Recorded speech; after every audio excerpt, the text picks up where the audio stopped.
intelligence to understand what they're doing. So you've had this statistic that says that 90% of all small businesses that start fail within their first 5 years. The reason it's such a high number is because, again, most people who actually start businesses have no idea what it means to start a business. They don't know how to start a business. They don't know how to run a business. They don't know how to manage a business. They literally just start a business and they just don't know how to do it. Yeah. But if, for example, you get millionaires or you get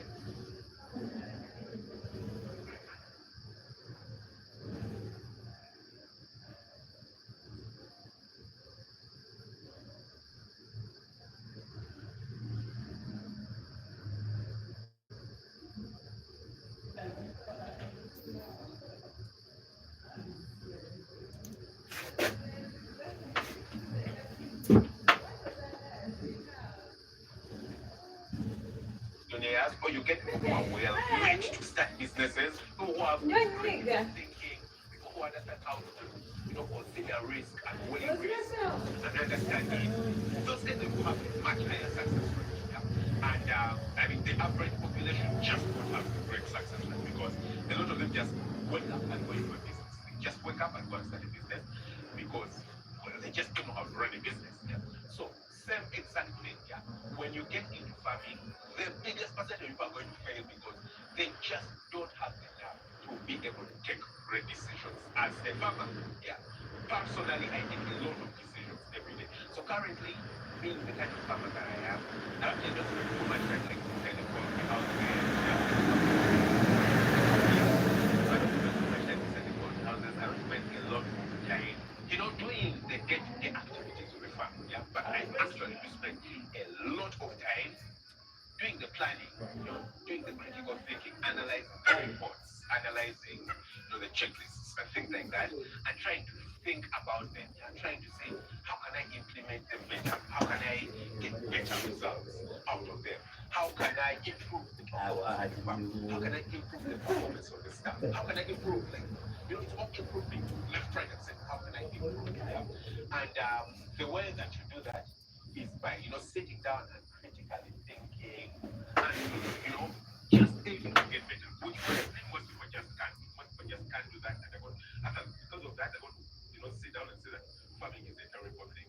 So first of all, I've actually found that farming is much easier than people say. And secondly, farming is also way more profitable than I had imagined. Yeah, certainly much more profitable.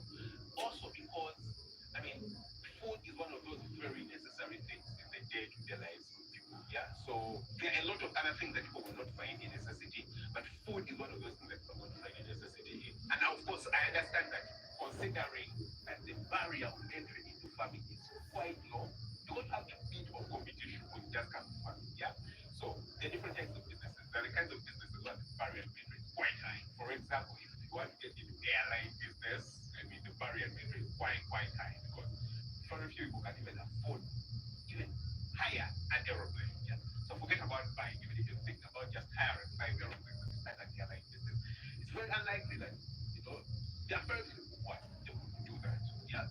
So the barrier to entry into airline business is so high. That is why there's so few of them.